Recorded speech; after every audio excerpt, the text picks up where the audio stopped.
So, we've talked a lot about what working in a fintech role might look like for you, but the important question still remains unanswered. How do you go about adequately preparing yourself for a fintech job interview? What are the kind of questions that you can expect in a role like this, and how do you go about preparing yourself for it? Hello, everyone, I'm Kanan Shah.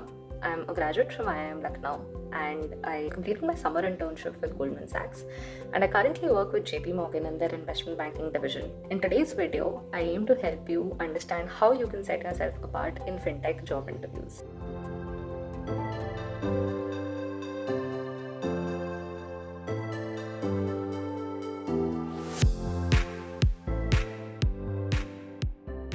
For those of you who missed my last video, a quick refresher. You'd have to be living under a rock to not know that fintech is growing at breakneck speeds in India.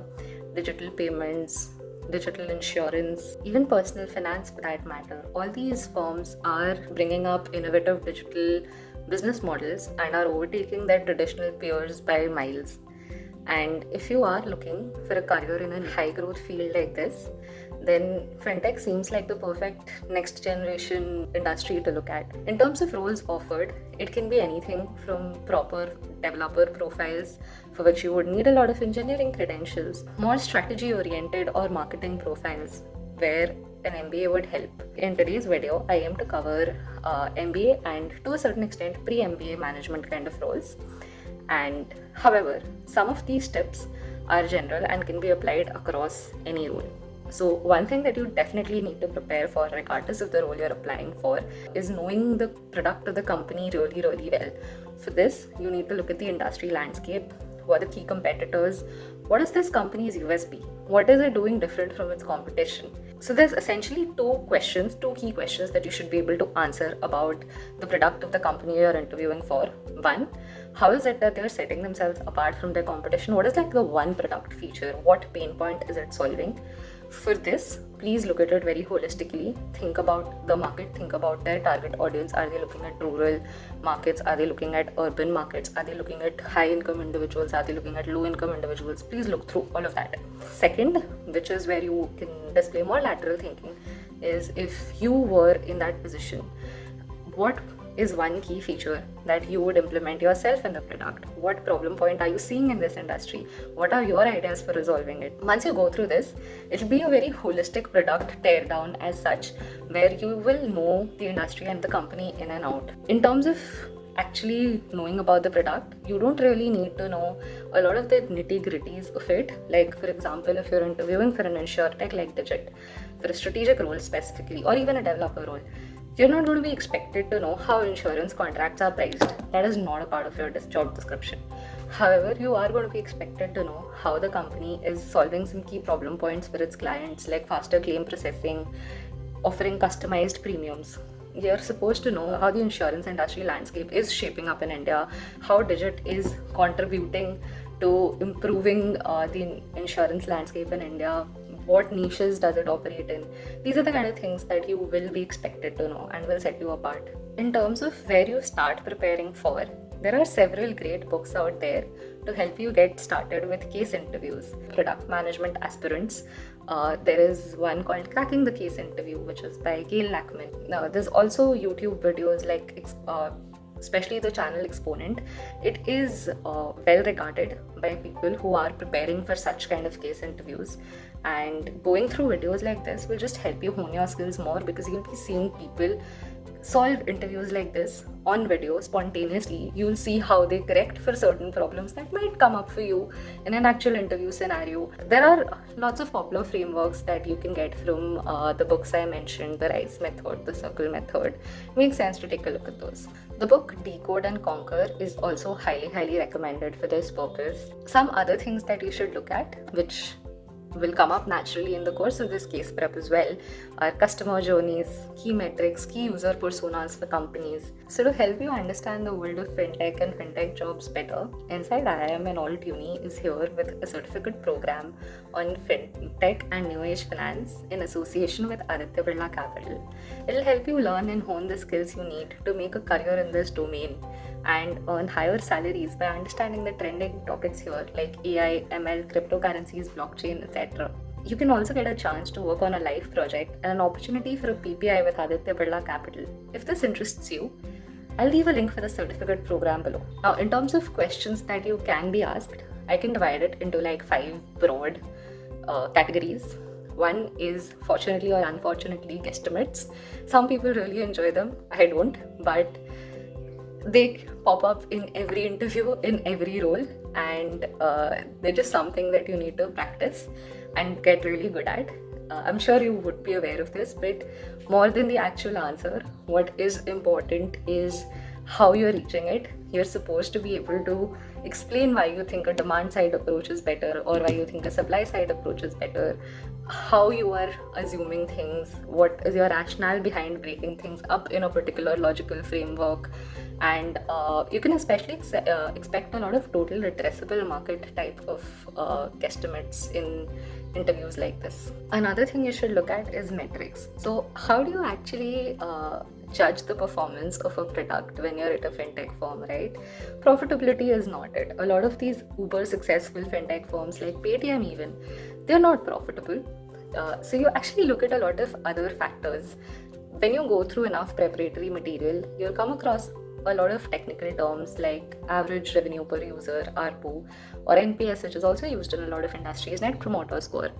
Every industry would have something unique to it like that, and a little bit of prep will help you get acquainted with this jargon. Coming back to the Paytm example, would you judge the performance of the product in the same way for an end user like you or I, who are just using it to actually make a payment? Would you judge it the exact same way you would judge it for a merchant, a small merchant who has just installed a QR code in his shop to start accepting payments via Paytm? No, right? So looking at what stakeholder is in question will change the way you're tracking the performance. The second key thing is that every metric that you come up with, it should be easily calculable and trackable. You cannot really have a lot of qualitative factors because this is a number you want to look at day on day, week on week, right? So you cannot go into a comprehensive qualitative analysis. This has to be a quantifiable and trackable number.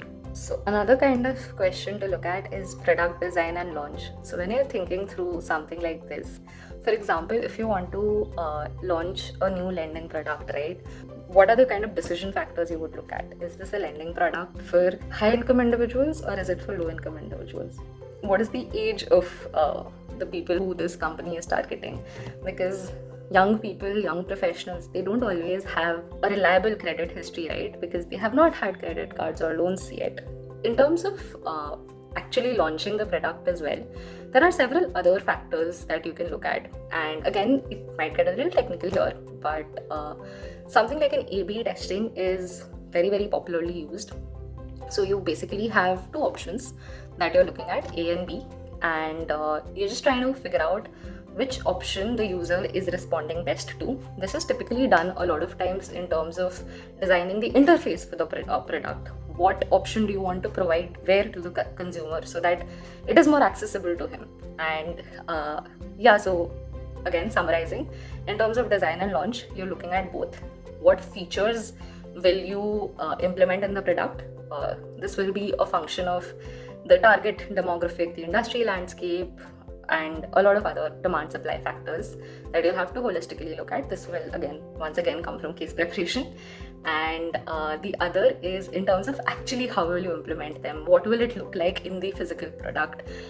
How can you best represent it to entice the customer the most, so to speak? Now finally, and this may not always come up, but like guesstimates, it is just something to take care of before every interview. You really need to look at your strategic case frameworks that you've studied in your curriculum across any business degree, postgraduate or undergraduate, your PESTL, your SWOT. These might not always be asked, but you can find uses for it while you are structuring for cases or problem solving solutions that you have been asked. It always makes sense to go about it in a clinical manner where you have a checklist, you're going through PESTL, you're looking at the political situation. If you're maybe looking to launch a product in a place like Yemen or Afghanistan or something.